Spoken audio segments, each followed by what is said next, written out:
নতুনভাবে সোনাই সমষ্টির সঙ্গে অন্তর্ভুক্ত হওয়া রূপাইবালি জিবির সেঙ্গেরবন দ্বিতীয় খণ্ডের শেখপাড়া গ্রামটি বরাক নদীর ভয়াবহ ভাঙনে নদী গর্ভে তলিয়ে যাচ্ছে। দীর্ঘ বছর থেকে নদী ভাঙনের ফলে নদী গর্ভে চলে গেছে বহু বাড়িঘর, কিন্তু এই নিয়ে সংশ্লিষ্ট বিভাগের তরফে আজ পর্যন্ত কোনো পদক্ষেপ নেওয়া হয়নি। এ নিয়ে নদী ভাঙন এলাকা প্রতিরোধের দাবিতে সোমবার অবস্থান ধর্মঘট পালন করলেন ভুক্তভোগীরা। এদিন ভাঙন এলাকায় অর্ধশতাধিক লোক বসে হাতে প্লেকার্ড নিয়ে ভাঙন প্রতিরোধ কাজের দাবিতে সরব হন। রূপাইবালি জিবির প্রাক্তন সভাপতি হানিফ আলম মজুমদার বলেন, এই এলাকার বেশি সংখ্যক মানুষ গরিব, এর ওপর নদী গর্ভে ঘরবাড়ি তলিয়ে যাওয়ায় নিরুপায় হয়ে পড়েছে পরিবারগুলো।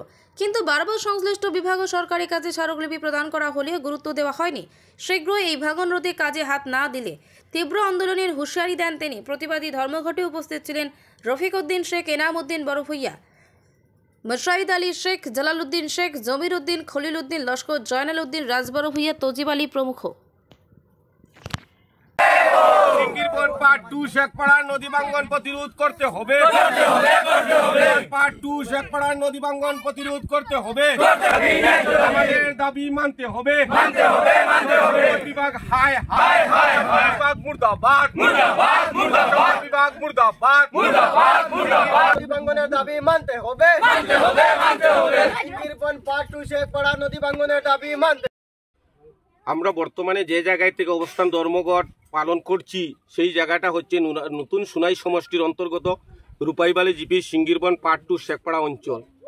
সেই এলাকার নদী ভাঙ্গনে প্রায় 2 থেকে 250 ঘর নদীতে চলে যাচ্ছে। আমরা বিগত দিনে প্রাক্তন চিফ মিনিস্টার সর্বানন্দ সোনোয়াল মহাশয়ের সঙ্গে আমরা দেখা করে মেমোরান্ডাম পেশ করেছি এবং প্রাক্তন বিভাগীয় মন্ত্রী কেশব মহন্ত স্যারের সঙ্গে আমরা দেখা করেছি এবং ওনাকে মেমোরান্ডাম পেশ করেছি। ওনারাও আমাদেরকে আশ্বাস দিয়েছেন। বর্তমানের চিফ মিনিস্টার হেমন্ত বিশ্ব শর্মা মহাশয়ের স্যারের সঙ্গে আমরা দেখা করেছি।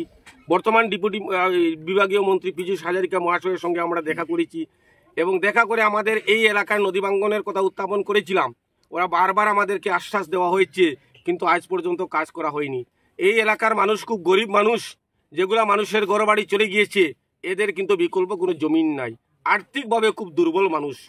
তাই আমরা এই এলাকার তরফ থেকে আমরা ডিপার্টমেন্টকে এবং আমাদের সরকারকে অনুরোধ করছি এই যাতে নদী ভাঙ্গনের বিহিত ব্যবস্থা করা হয়। গত দিনে তো আমরা বলেছি যে আমরা মেমোরান্ডাম আমরা দিয়েছি, এখন আমরা আলটিমেটাম আমরা দিব। আলটিমেটাম দিয়ে আমরা সময়সীমায় বেঁধে দিব। যদি এই সময়সীমার মাধ্যমে যদি এই নদী ভাঙ্গনের বিহিত ব্যবস্থা সরকার না করে, আমরা গণতান্ত্রিক পদ্ধতিতে আমরা বিহিত ব্যবস্থা গ্রহণ করতে আমরা বাধ্য হব। আপনারা দেখবেন এই যে নদী ভাঙ্গনের ব্যাপারে আজকে আমাদের সিঙ্গিরবন পার্ট 2 এই ফ্লাডের সময় এই এলাকা এফেক্টেড হয়েছে। প্রায় 500 থেকে 600 পরিবার জলের নিচে ছিল। যদি আমাদের নদী ভাঙ্গনটা যদি কাজ যদি করা হয়, আমাদের ফ্লাড থেকে বাঁচবে, আর যেগুলো মানুষের ঘরবাড়ি চলে গেছে তারাও বাঁচবে। আমি আপনাদের যুগে দিয়া ডিপার্টমেন্টকে অনুরোধ করছি এবং সরকারকে অনুরোধ করছি এই এলাকার মানুষদেরকে সুনজরে দেখার জন্য। এই এলাকার মানুষ অতি গরিব মানুষ। এই মানুষের যেগুলা মানুষের ঘরবাড়ি চলে গিয়েছে, কিন্তু এইগুলা মানুষের বিকল্প কোনো জায়গায় নেই, আর্থিকভাবেও দুর্বল।